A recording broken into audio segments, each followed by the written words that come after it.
En Union soviétique, la dictature du prolétariat a été longtemps synonyme de terreur politique. En effet, une gigantesque et redoutable police secrète, le KGB, a été mise en place dès Lénine pour contrôler le pays.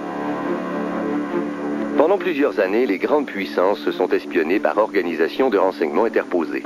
En URSS, le KGB a joué un rôle important.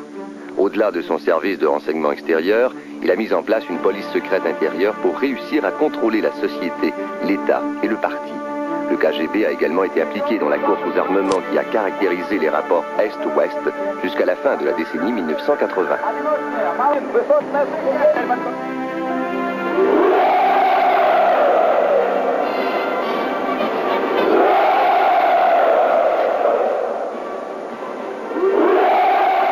En octobre 1917, les bolcheviks prennent le pouvoir en Russie.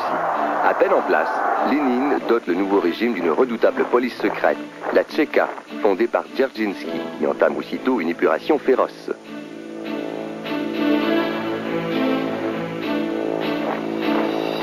Elle torture et fusille des dizaines de milliers d'opposants.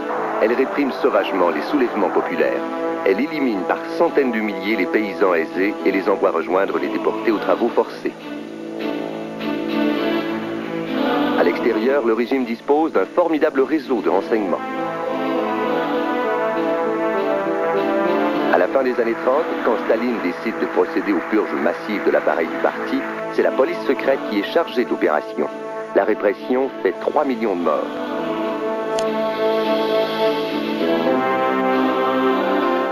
Même Trotsky, le créateur de l'armée rouge qui doit s'enfuir au Mexique, est assassiné par un tueur de la police secrète qui s'appelle alors NKVD. Dès 1938, Staline confie le NKVD à Lavrenti Beria, le chef le plus implacable qu'aient jamais connu les services secrets soviétiques. Beria commande une véritable armée secrète forte de 500 000 hommes. Ses camps et ses prisons hébergent 1 200 000 prisonniers. À la mort de Staline, Beria en profite pour tenter de prendre la tête du parti. 6 mois plus tard, Beria est arrêté et exécuté sans jugement. Sa biographie est retirée de la grande encyclopédie soviétique et elle est remplacée par un article sur le détroit de Bering.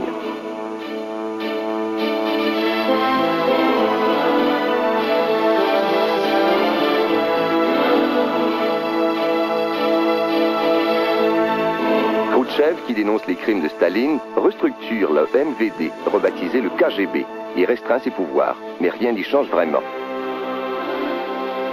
Avec Brejnev et Kosygin, le KGB retrouve sa toute-puissance.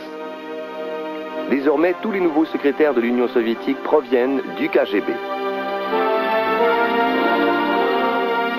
Notamment Andropov, qui en a été le chef suprême, et Gorbatchev, qui a longtemps dirigé le département de la désinformation.